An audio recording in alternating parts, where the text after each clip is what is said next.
Hello everyone and welcome back to a brand new video of Fox Flicks on the Game Theaters. Today we're going to see about how we are not the hero in Poppy Playtime's Project Playtime.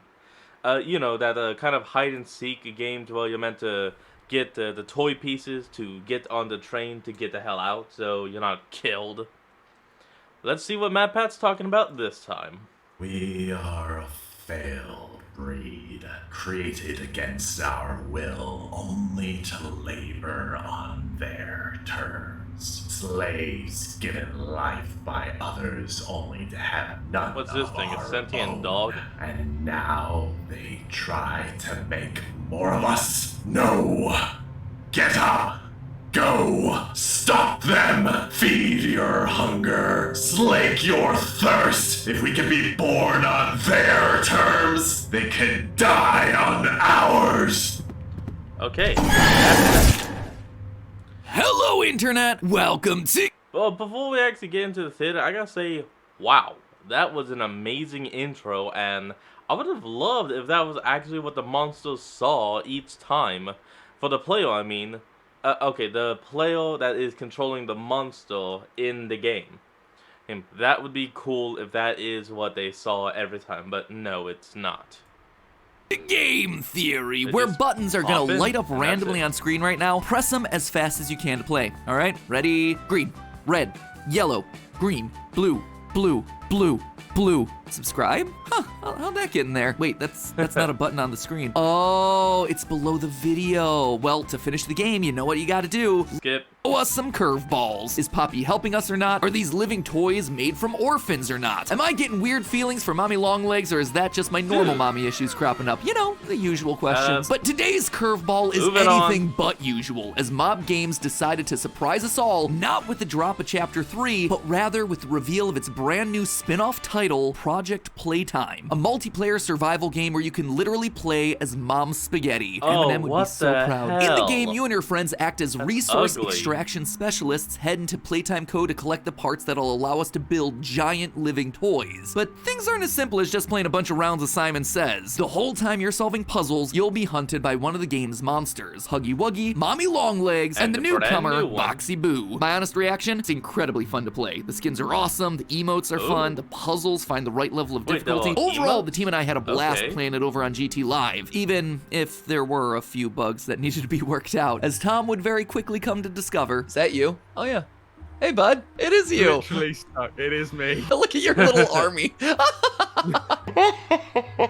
Oh no, you can still hit me. Oh, don't Oh, worry about no. him, though. Tom would make sure he had his revenge in the next round. Uh-oh. No! I have a toy part! Tom! No! I got a toy part! Come on, Tom. Tom! Come on, Tom. I got a Revenge. toy part! Boo, Tom! Everyone, let's all collect. Boo! Everyone boo Tom in the garbage. Revenge for Like I said, Tom. it's a really fun game. But of course, we don't care about whether something is fun or not on this channel. We are here for one thing and one thing only. The lore! And just like with the Maybe gameplay, you Mob should call Games yourself delivered lore big theaters. time here. When you first boot up the game, you're thrown into a Joke, tutorial which joke. is full of the stuff. Lore drops left and right. And then, when you've played the game enough, you'll also unlock a lore-filled VHS tape, which means it's time for us to head back into the okay. cursed toy box, where today I'm about to prove to you that the scariest, most threatening figure pulling the strings in this game may actually have been the hero all along. That's right, Huh. folks, it's classic game So theory what have time. us The bad players guy been doing? wasn't the bad guy after all. In Project Playtime's VHS tape, we're introduced to a new character named Harley Sawyer, known simply as Okay. the Doctor. Not that Not doctor. that kind of doctor. This guy doesn't have himself a box that's bigger on the inside. Instead, he has a plan that involves being bigger on the outside. Now we're understaffed. Safety protocols are being abandoned. Workplace incidents are common. We need to deal with all of these issues at once. I'm How here so? now with a solution. Giant toys. We can increase our workforce and simultaneously decrease the number of lawsuits and people on our payroll. Wait. If the people we have working aren't people. Oh, so that's how we got. Spread oh, joy faster come this on. time. So that explains how we got the giant Huggy Wuggy in Chapter 1, the giant Mommy Longlegs in Chapter 2, and Boxy Boo. So, okay, it is starting to come together about why we have these giant toys, workforce, but now we still need an answer. What made these giant toys?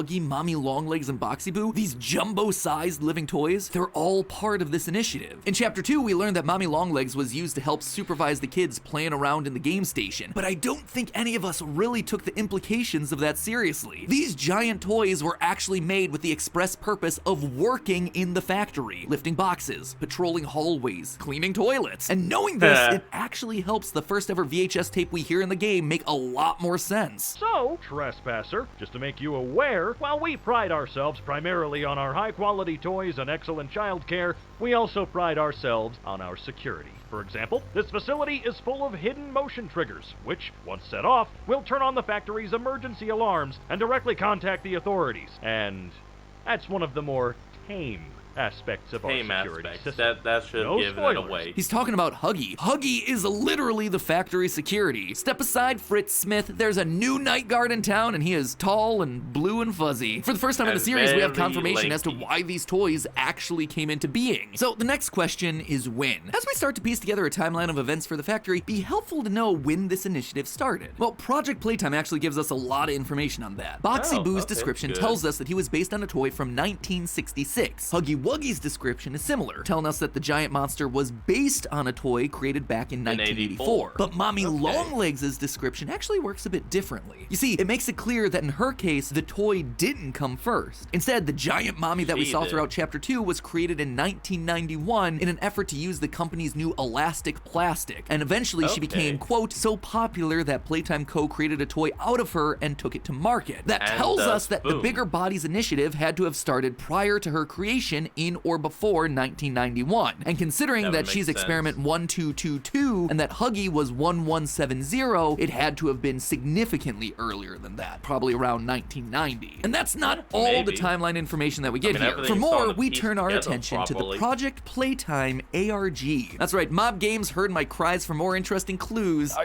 really wanted to do a theory just on these cardboard cutouts, expecting there to be Yes. some sort of hidden lore inside the glitchy audio. The perfect place to hide some lore. Mob Games, wink wink, They nudge hold nudge. you. So they decided They to hold raise you. me an entire ARG. The ARG itself is actually super interesting and really complex. Unfortunately, most of it was teasing the new character for this game, Boxy Boo, and by the time we managed to solve it, the teaser was there we go. already out, and the game wasn't that far off either. Plus, the ARG's now been wiped from the internet, so it doesn't really make Oh, sense for us to damn. cover it anymore. But if you do want to see I the never ins and even outs of heard it, of it. which are really cool, I highly recommend watching Sheep Rampage's video series on it. They were covering all Oh. the puzzles and solutions as they were happening in real time, so definitely Well, there worth we a go. watch. It's a long series, but it's a good series, so boom, just solved your afternoon of entertainment. Today, though, we're just gonna be Thanks. focusing on the details that matter for us moving forward. During the ARG, we heard from a new character named Rowan Stoll, an employee that was initially concerned about Huggy Wuggy being used to watch children. Hello, Mr. Pierre. I know you don't want to hear any more about this. I get it. Sounds like a bad joke, Huggy Wuggy staring at children. If some creep is hiding nanny cams in our mascot's eyeballs, then it's something that needs to be taken seriously. The next video we see of him, Wait, though, he's how changed his is- tune. I just want to apologize. I was wrong. Nothing weird is going on here at all. He's- Clearly, Zero he place. figured out that something more sinister was going on, and that the living Huggy security system was a feature, not a bug. In that video, he tries to throw everyone off the scent that he knows anything. I'm not looking into it anymore. And I mean, not that there was anything to look into in the first place. Smooth, Rowan. Very smooth. Actually, Clearly, what if the Playtime's wall aware that he cameras knows in too his much and eyes? wants to silence him. But But definitely save Rowan some hatches a space. plan. I think I'm gonna die. I had to pretend I'd seen nothing so the company would leave me alone. I've scheduled the company's the servers, the security to be shut down for 60 minutes of maintenance. While security is out, I'm gonna release everything and run. I think they're Dude, gonna kill you're me crazy. first. And sure enough, that's exactly what happens. Rowan goes down into the basement and stands face to face with Boxy Boo, who does what toys do best, eats him alive. Notice the dates Yep, on all of his instantly. videos, though. 1991. Plant So for and Rowan to choke. have seen a giant Huggy watching children and then get eaten by a giant Boxy Boo, it means the Bigger Bodies program was up and operational by March 30th, 1991. We can also add to the timeline when Project Playtime itself takes place. In Project Playtime, one of the toys that we're tasked with assembling is Oh, a the large-scale boogie bot based on the game's NFTs. Ugh. We know that the toy BoogieBot was made yeah. in 1993, meaning the company had to still be functional as a toy factory at least until then. Considering that this was their last major toy made though, we can assume that the place shut down shortly thereafter. We hear this Within event the happening year. in Chapter 1 when the toys begin their rampage. Today's events are no doubt in relation to him. Most likely then, Project Playtime takes place sometime in the decade prior to Chapter 1, the time That after would make everyone went sense. missing, but before we return to the toy factory to explore its mysteries. Playtime Co. Oh, needed that could even specialists to explain go into why the factory on their Pat is behalf to missing allow and them to Pat continue the then Bigger boss. Bodies initiative, despite the monsters that are now roaming the hallways freely. But what's interesting is that up until now, we've assumed that these monsters are being driven purely by their hunger, but Project Playtime reveals that that's not the case. They are trying to build more toys, more like you. Oh, It has to be stopped. well, look at that. They This do start mysterious like that. voice is talking Great. to Huggy, and presumably the other giant toys throughout the factory, getting them to work together in order to feed themselves, but also to stop those who are trying to make the Bigger Bodies initiative a success. Whoever this mysterious voice is, they do not want more monsters to be created. But who could it possibly be? Fortunately, I didn't have long to wait for an answer because during my playthrough on GT Live, Oh, I got a loading look at screen that that. told me exactly who it was. I got a loading screen.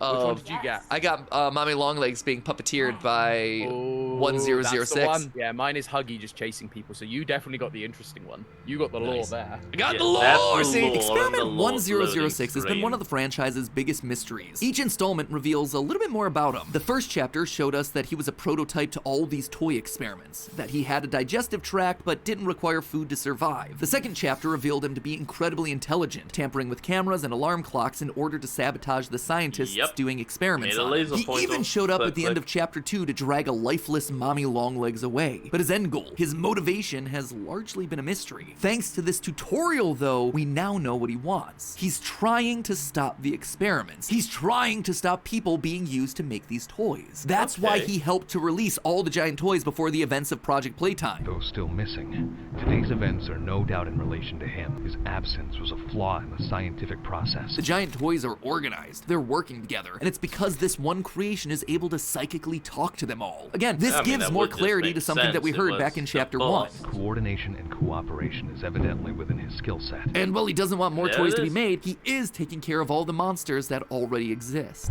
Others are hungry. The others are starving. Get up. He's keeping them fed, he's keeping them alive, and most importantly, he's keeping them safe. These people didn't ask to be turned into toys. This isn't what they wanted. And while 1006 can't fix them, he can keep them alive. He has good intentions. Even though he's got himself a Bonk. scary voice and a creepy metal claw hand, I think he's the good guy. He might actually be the hero of this story. And his But he's heroism just isn't an just all. limited to We protecting don't the even monsters. know We know more based on about documents them. from chapter 2 that he's also actively trying to save kids. One thing everyone put together fairly quickly after chapter 2's release was the fact that Playtime Co. seemed to be testing children in order to put them into the perfect toy. Specifically, we see 2 documents outlining the yeah, performance this, of Michaela stuff. Hyssop as the researchers try to pair this girl with Candy Cat. But one of the things that all of us overlooked was how these performance assessments ended. Neither document is finished. Both of them trail off as the pen scribbles off the page. What's more, there's blood on the paper. It suggests that not just once, but twice, researchers were killed while testing Michaela. And Michaela Okay. actually sees it coming. At the end of both the documents, while undergoing the statues game, we read that Michaela is distracted by something else. Presumably, this Why is the is giant he monster distracted? that's coming to kill the researchers. This Okay. tells us then Yeah, an that would important make detail. sense. The prototype is saving these kids as many times as it takes. Whether it was Mommy Longlegs coming in It's to like kill a the reverse researchers or the Afton. prototype himself, we know that the prototype's behind it because he's the one puppeteering all the big monsters. And he has repeatedly stepped in to save the kids. I don't know about you, but that sounds like a good guy to me. And he's Yeah, not that's a only straight up using the other reverse monsters to Afton. save the kids, he's also using us. Remember that line I just showed you from the monster tutorial? Others are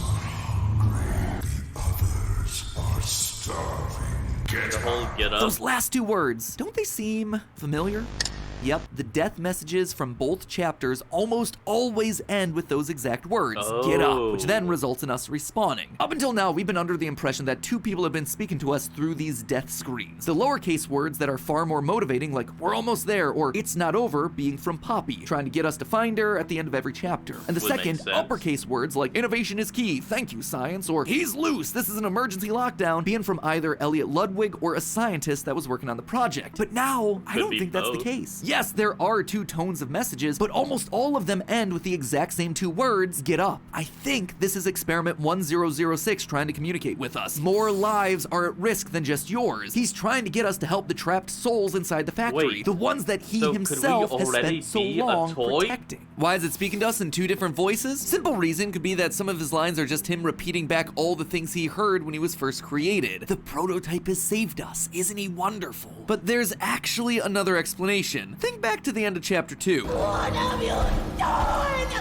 You make me part of you! Mommy screams for her life, terrified of being a part of 1006, who drags her lifeless corpse away shortly thereafter. Broken toys end up being combined into the prototype, so maybe it's a way for him to keep the toys and the spirits inside of those toys alive. That would mean that 1006 now has multiple voices inside of him. The voices of all those toys that have perished and are now incorporated into his being, all of them trying to communicate with us at once. This, I suspect, is what we're also seeing in the new VHS tape of Project Playtime. It starts off as normal text, but then switches to capital letters. Again, 2 very different tones present here. Near the end, we see the line, "The bigger body's initiative will fail," which not only lines up with the motivations for 1006 that we've just discussed, but it also matches the exact words on the game's Steam page, except over there, it's written in a glitchy text. Now, while glitchy text doesn't necessarily prove that it's 1006, we have seen those death screens in the past use codes and corrupted text before. And a robotic monster trying to communicate in every way possible, ending up with text that appears glitchy, fits pretty nicely. Plus, there are also some frame-perfect messages in there that appear in the static of the VHS. One that says, "Save us," and another that says, "A pawn and a sacrifice." Again, hidden messages. Other voices, all trying to break through. But while I'm certainly excited to see what the prototype pulls out for us in future updates and what his role in the story is going to be going forward, there's still one major question here. Who is 1006? All the giant toys that we've met thus far have been made from people. Mommy Longlegs even got a name, Marie Payne. So if 1006 is the prototype, the one experiment that paved the way for all the others, then surely he too has to be made from someone. In our previous theories, we came to the conclusion that orphans were being used to create these monsters. They were tested in the game station, and if they were considered fit for purpose, they would get on the train and be sent to Playcare, where they'd be experimented on and eventually turned into toys. So was experiment 1006 just an orphan? A random child that's now after revenge? A vengeful spirit, if you will? As much as I'd love to dunk on Poppy for riffing on another piece of FNAF lore, I don't actually think that's the case here. 1006 is incredibly intelligent, able to take control of the other toys, manipulate and trick the scientists in the toy factory, while later experiments like Huggy were described as obedient. These later experiments were made from children who could be trained and molded into what they needed to be, but the prototype was different. He was an adult, one we've gotten to know a lot about in recent chapters. I propose that 1006 is none other than the founder of the company, Elliot Ludwig. Now, I'm not the first theorist to suggest this. Ever since the release of Chapter 2, it's actually been a fairly common theory. However, I really feel like now we have the evidence to hammer this one home. We know that Elliot Ludwig suffered a tragic loss in his family in the 1960s, presumably his daughter, who would then go on to be remade in Poppy. And throughout the game thus far, Elliot is always described as a family man at heart, and he's always giving credit for his business to the children. Now, call me cynical, and maybe I've played just one too many indie horror games at this point, but I see stuff like that and I immediately think, oh, this guy's shady. He's clearly killing the kids. But nothing he ever says or does is outright evil or mean to children in any way. Instead, it's trying to benefit children. Throughout the toy factory, we see posters pushing employees to adopt and foster orphan children. And while again, my knee-jerk reaction is this guy is clearly using these orphan kids to make living toys, I don't think it started that way. If it did, he wouldn't be outright encouraging employees to adopt and foster children like we see in the posters. That would be taking test subjects, potential living toys, away from the factory. No, I believe that Elliot did indeed have the best interests of the kids at heart. It was this new character, the Doctor, who took things in a dark direction. And he was able to do it because Elliot was out of the picture. During the ARG leading up to Project Playtime, clue hunters found this memorandum from Rowan Stoll reminding employees about the need to keep quiet about confidential information. But in it, we get this line, quote, "Nobody cares about your safety and security more than us. And as our great founder, Elliot Ludwig, always always said, Playtime Co. is my family, and family looks after one another. Notice the tense that the letter uses. It's past tense. He is out of the picture by the time the whole Bigger Bodies initiative gets into full swing. So where did he go? In Chapter 2, there's a note on Elliot's desk about using poppy gel to bring dead rats back to life. That note is labeled Experiment 814. Almost 200 experiments prior to the prototype. Why would such an old note be sitting on his desk? We know at least another 400 experiments took place after this one. Surely memos about those later experiments would be at the top of the pile, but no, we find this old note. A note that, at the very end, mentions using larger subjects for the test. I think Elliot realized what was being proposed here and tried to shut the entire operation down. However, Harley, the doctor, was determined. My name is Harley Sawyer.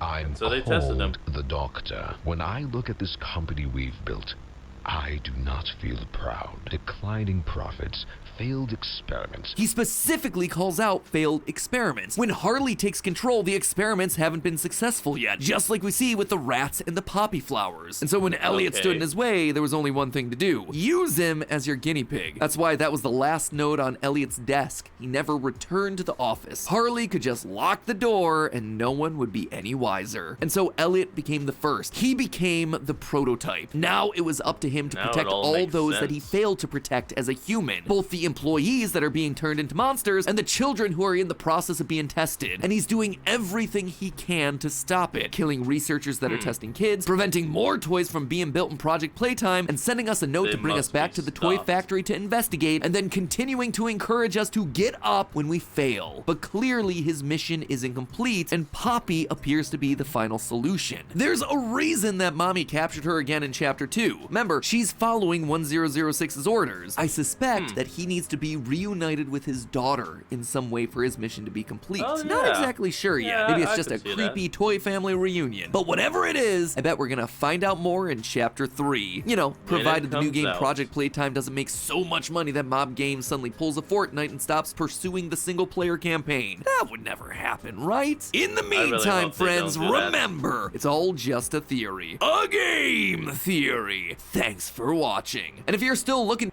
to get your Poppy fix like the orphans at Playtime Co., you can always watch our prediction video for Chapter 3. You do not want to know what they're going to do with that guy. Okay then, well folks, that is what we're going to end up today's video. I want y'all to remember to like, comment, and subscribe for more. Down in the description will be a link to the original video, so remember to support the original creators and all they do. And I'll see all you folks next time when we flick on. Peace out.